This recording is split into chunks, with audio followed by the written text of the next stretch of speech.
A1 creation ഇന്ന് നിങ്ങൾക്ക് മുന്നിൽ അവതരിപ്പിക്കുന്നത് രാജൻ കോമത്തിൻ്റെ സങ്കടങ്ങളുടെ പരാഗങ്ങൾ എന്ന കവിതാവലോകനം. DC ബുക്സ് പ്രസിദ്ധീകരിച്ച അബ്ദുള്ള പേരാമ്പ്രയുടെ ദൈവം വന്ന ദിവസം എന്ന കവിതാ സമാഹാരമാണ് സങ്കടങ്ങളുടെ പരാഗങ്ങൾ എന്ന പേരിൽ രാജൻ കോമത്ത് നിർവഹിച്ച കവിതാവലോകനം. സങ്കടങ്ങളുടെ പരാഗങ്ങൾ. മനുഷ്യാവസ്ഥയെക്കുറിച്ചുള്ള കാൽപ്പനികമായ ധ്യാനങ്ങളാണ് അബ്ദുള്ള പേരാമ്പ്രയുടെ കവിതകൾ. കവിതയുടെ ഉടൽ പൂക്കുകയും തളിർക്കുകയും അകമേ വേവുകയും ചെയ്യുന്നു.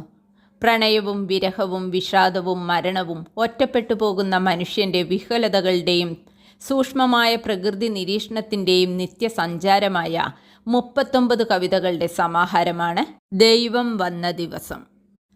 കേവലമായ ആശയങ്ങൾ മണ്ണിലൂടെ ഇഴഞ്ഞു നടക്കുന്ന പുഴുക്കളാണ്.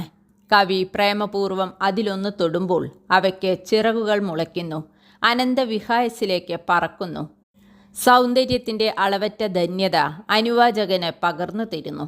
അകലെ നിന്ന് നോക്കുമ്പോൾ കാട് കടലായി തോന്നുകയും മുറ്റത്തെ ജമന്തിയിൽ സൂര്യൻ മൂക്കുത്തിയിടുകയും പുലിനകമേറ്റ് പൊള്ളിയ മരവേരുകളെ ഉമ്മ വെച്ച് ഉറുമ്പുകൾ പായുകയും ചെയ്യുന്നു. മനോഹരങ്ങളായ രൂപകങ്ങൾ കവിതയിലുടനീളം കാണാം. ഈ കവിതകൾ സൃഷ്ടിക്കുന്ന കാവ്യാത്മകമായ ജ്ഞാനം അപരിമേയമാണ്. പ്രഭാതത്തിൻ്റെ നിശബ്ദതയിൽ അഴിഞ്ഞു വീണുപോയ മുടിയൊതുക്കി ആടിയുലയുന്ന മീൻകുക്കിയിൽ പ്രണയത്തിൻ്റെ ഉടൽക്കെണിയിൽ അയാൾ വെന്തു വീഴുന്നു. പ്രണയമോ കാൽപ്പനികതയോ എണ്ണിയാൽ തീരാത്ത കൽപ്പനകളുടെ ചൂണ്ടൽ കൊരുത്തുകളിൽ കുരുങ്ങി ഇഴ പിരിച്ചെടുക്കാനാവാത്ത ആസക്തിയോടെ കടലിനെ തടങ്കല്ലിട്ട മീൻകാരൻ. എകരമിറങ്ങിയാലും ഒഴിഞ്ഞു പോകുന്നില്ല അവൻ്റെ നോട്ടത്തിൻ്റെ ചൂണ്ടൽ കൊളുത്തുകൾ. പ്രണയത്തിൻ്റെ പിടച്ചിലിൽ നിർവചിക്കാനാവാത്ത മനുഷ്യകാമനകൾ അകമേ നുരയിടുമ്പോൾ കവിത ഭാവനയുടെ പുറന്തോട് പൊട്ടിക്കുന്നു. താങ്കൾ ഇത്ര മനോഹരമായി എങ്ങനെ കവിത സൃഷ്ടിക്കുന്നു എന്ന് തോമസ് ഗ്രേയോട് നിരൂപകർ ആരാഞ്ഞപ്പോൾ ഞാൻ നീണ്ട ഒരു ഗദ്യമെടുത്ത് അതിലൊരു പൂവ് തിരികെ വയ്ക്കും. ഇതാണ് ഗ്രേ എന്ന ആംഗലേയ കവിയുടെ ഉത്തരം. സൃഷ്ടിയുടെ അപാരതയിൽ കാടും വീടും കടലും ബുദ്ധനും മരംകൊത്തിയും തടാകവും ധ്യാനവും ഉണങ്ങാനിട്ട ഉടുപ്പുകൾ പോലും കവിതയ്ക്ക് വിഷയമാകുന്നു. വായനയിൽ ജ്വലിച്ചു നിൽക്കുന്ന കവിതകളാണ് പേറ്റുനോവ്, പെങ്ങൾ, കടൽ ഒരു വനം, വീട് ധ്യാനിക്കാൻ പോകുമ്പോൾ എന്നിവ.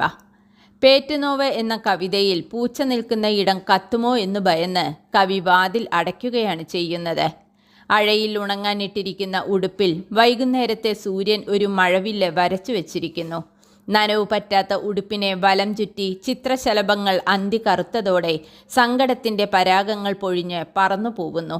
കവിത മുഴുവൻ വായിച്ചു തീർന്നപ്പോൾ ഉടലിൽ നിന്നും പൂമ്പാറ്റകൾ പറന്നു പോകുന്നു. DC ബുക്സ് പ്രസിദ്ധീകരിച്ച അബ്ദുള്ള പേരാമ്പ്രയുടെ ദൈവം വന്ന ദിവസം എന്ന പുസ്തകം പ്രകൃതി ഉപാസനയുടെയും മനുഷ്യ സങ്കടങ്ങളുടെയും ഭാവോജ്വലമായ 39 കവിതകൾ നമുക്ക് തരുന്നു. രാജൻ കോമത്തിൻ്റെ സങ്കടങ്ങളുടെ പരാഗങ്ങൾ എന്ന കവിതാവലോകനം ഇവിടെ അവസാനിക്കുന്നു. അബ്ദുള്ള പേരാമ്പ്രയുടെ ദൈവം വന്ന ദിവസം എന്ന കവിതാ സമാഹാരത്തിൻ്റെ രാജൻ കോമത്ത് പങ്കുവച്ച സങ്കടങ്ങളുടെ പരാഗങ്ങൾ എന്ന കവിതാവലോകനം നിങ്ങൾക്കായി അവതരിപ്പിച്ചത് റംല ഇക്ബാൽ. നന്ദി.